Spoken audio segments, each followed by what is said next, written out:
லேவியராகமம் 5ஆம் அதிகாரம். சாட்சியாகிய ஒருவன் இடப்பட்ட ஆணையை கேட்டிருந்தும் தான் கண்டதையும் அறிந்ததையும் தெரிவியாதிருந்து பாவம் செய்தால் அவன் தன் அக்கிரமத்தை சுமப்பான்.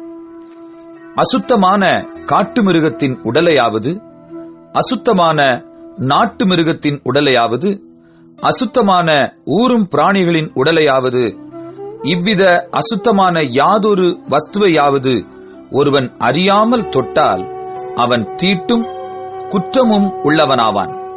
அல்லது எந்த அசுத்தத்தினாலாகிலும் தீட்டுப்பட்ட ஒரு மனிதனை ஒருவன் அறியாமல் தொட்டு பின்பு அதை அறிந்து கொண்டால் அவன் குற்றமுள்ளவனாவான்.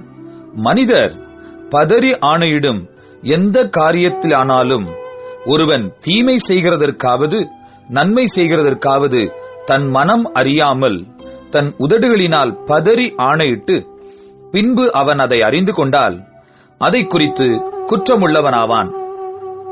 இப்படிப்பட்டவைகள் ஒன்றில் ஒருவன் குற்றமுள்ளவனாகும்போது அவன் தான் செய்தது பாவம் என்று அறிக்கையிட்டு தான் செய்த பாவத்துக்கு பாவ நிவாரண பலியாக ஆடுகளிலாவது வெள்ளாடுகளிலாவது ஒரு பெண் குட்டியை குற்ற நிவாரண பலியாக கர்த்தருடைய சந்நிதியில் கொண்டு வர வேண்டும். அதனாலே ஆசாரியன் அவன் செய்த பாவத்தை குறித்து அவனுக்காக பாவ நிவிர்த்தி செய்ய கடவன்.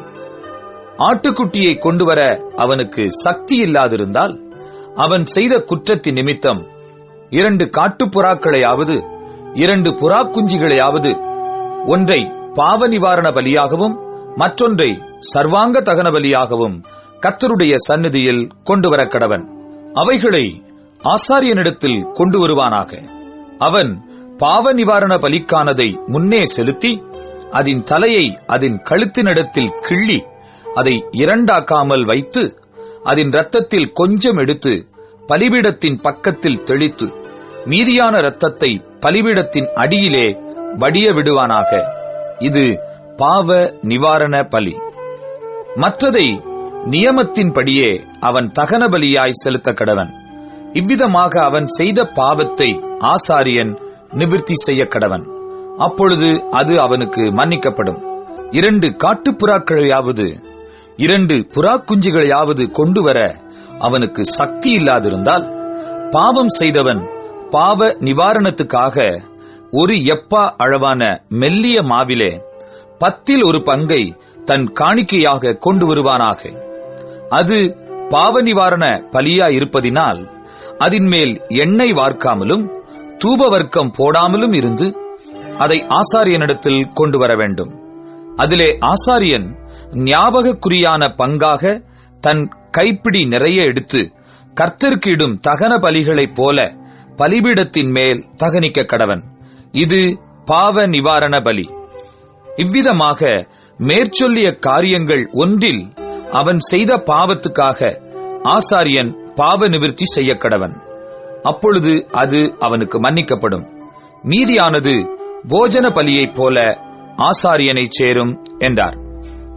பின்னும் கர்த்தர் மோசேயை நோக்கி, ஒருவன் கர்த்தருக்குரிய பரிசுத்தமானவைகளில் குற்றம் செய்து அறியாமையினால் பாவத்துக்குட்பட்டால் அவன் தன் குற்றத்தின் நிமித்தம் பரிசுத்த ஸ்தலத்து சேக்கல் கணக்கின்படியே நீ அவன் மேல் சுமத்தும் அபராதம் எவ்வளவோ அவ்வளவு வெள்ளிச்சேக்கல் பெறும் பழுதற்ற ஒரு ஆட்டுக்கடாவை குற்ற நிவாரண பலியாக கர்த்தருடைய சந்நிதியில் கொண்டு வந்து பரிசுத்தமானதை குறித்து தான் செய்த தப்பிதத்தினால் உண்டான நஷ்டத்தை செலுத்தி அதனோடு 5 1 பங்கை அதிகமாக கூட்டி ஆசாரியனுக்கு கொடுப்பானாக.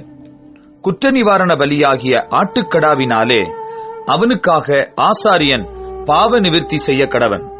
அப்பொழுது அது அவனுக்கு மன்னிக்கப்படும். ஒருவன் செய்யத்தகாதென்று கர்த்தருடைய கட்டளைகளினால் விலக்கப்பட்ட யாதொன்றை செய்து பாவத்துக்குட்பட்டால் அதை அவன் அறியாமையினால் செய்தாலும் அவன் குற்றமுள்ளவனாயிருந்து தன் அக்கிரமத்தை சுமப்பான். அதிநிமித்தம் அவன் குற்ற நிவாரண பலியாக உன் மதிப்புக்கு சரியான பழுதற்ற ஒரு ஆட்டுக்கடாவை ஆசாரியனிடத்தில் கொண்டு வருவானாக. அவன் அறியாமல் செய்த தப்பிதத்தை ஆசாரியன் அவனுக்காக நிவிர்த்தி செய்ய கடவன். அப்பொழுது அது அவனுக்கு மன்னிக்கப்படும். இது குற்ற நிவாரண பலி, அவன் கர்த்தருக்கு விரோதமாய் குற்றம் செய்தான் என்பது நிச்சயம் என்றார்.